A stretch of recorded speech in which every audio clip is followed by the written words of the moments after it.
ömrüm boyunca Allah'a itaat edeceğime yemin ederim. Kelime-i şehadet getirdim. Ömrüm boyunca namaz kılacağıma yemin ederim. Ömrüm boyunca oruç tutacağıma, Ramazan ayında yemin ederim. Ömrüm boyunca harama gitmeyeceğime, haramı yemeyeceğime, içmeyeceğime yemin ederim. Ömrüm boyunca Resulullah sallallahu aleyhi ve sellemin yolunda yürüyeceğime, onu takip edeceğime yemin ederim.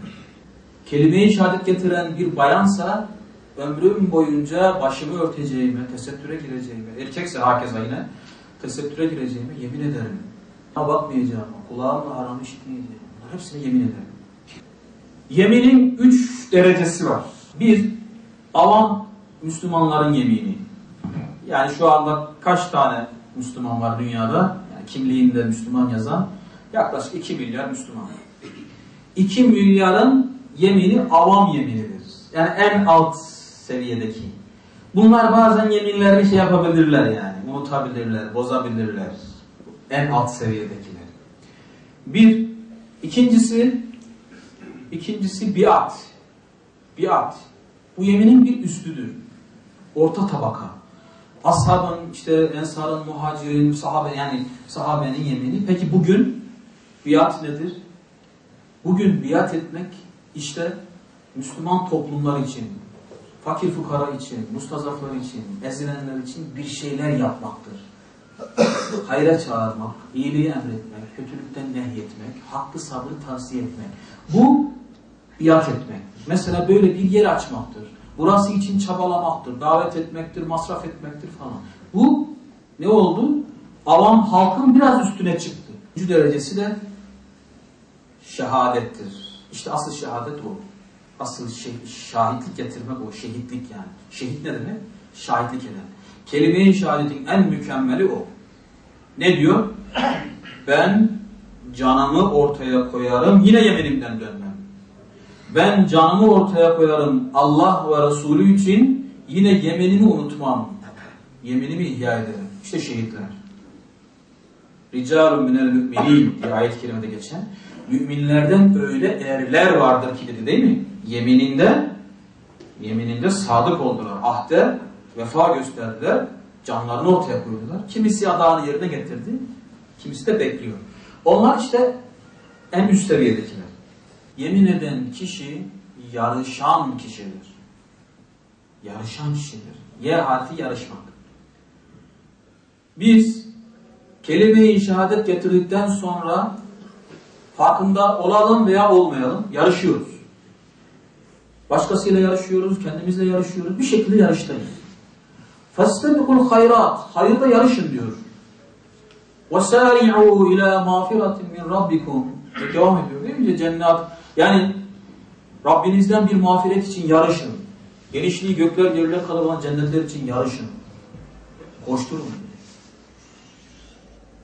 وَالسَّابِقُونَ السَّابِقُونَ اُولَٰئِكَ الْمُقَرَّبُونَ ف۪ي جَنَّاتِ النَّعِيمِ O yarışıp da diyor öne geçenler Allah'a yaklaşmış kimselerdir. Naim cennetlerindedir. Yarışmak zorundayız. Acele etmek zorundayız. Benim acelem var. Bizim acelemiz var. Kur'an öğrenmek, böyle yerleri açmak için acelem var. Gençlerin peşine düşüp onları bataklıktan kurtarmak için acelem var. Onlara Allah'ın kitabını, Resul'ün sünnetini götürmek için acelem var. Onları Hz. İbrahim'le tanıştırmak için, Hz. Musa'yla tanıştırmak için acelem var. Acelem olması lazım. Gerçekten bu zamanda Müslüman hızlanacak. 2. Yemin eden Müslüman erteleyemez. Sonra yaparım diyenler helak oldu. Hadis-i şerif. Ertelemek diyor şeytanın okudur. Yulgîhi fî kulûbil müminin onu müminlerin kalplerine atar. Erteleme okunu atar. Yemin eden Müslüman intisap eder. Ne demek intisap? Allah'a bağlanır. İntisap bağlanmak demek. Bakın Bediüzzaman Said Nursi Hazretleri ne diyordur? İman saniyine intisaptan ibarettir. Yaratıcıya bağlanmaktan ibarettir. Küfür ise, inkar ise o bağlantıyı koparmaktan ibarettir değil mi? Biz kelime-i şehadet getirerek Rabbimize bağlanıyoruz. Sim kartımızı takıyoruz. Sim kartımızı takıyoruz. Artık çekiyor. Çekiyor. Artık bizden her türlü ibadet çıkar. İyilik elimizden gelir. Hayır elimizden gelir. Temizlik elimizden gelir. Fedakarlık elimizden. Çünkü çekiyor artık. Böyle bir yere davet edildiğimiz zaman artık geliriz. Niye geliriz? Çünkü çekiyor. Hat çekiyor. Bağlanmışız. Allah'a bağlanmışız. Ama bağlantıyı çıkarırsan, kartı çıkarırsan senin elinden hayır da gelmez. Çünkü iman kartını çıkarma.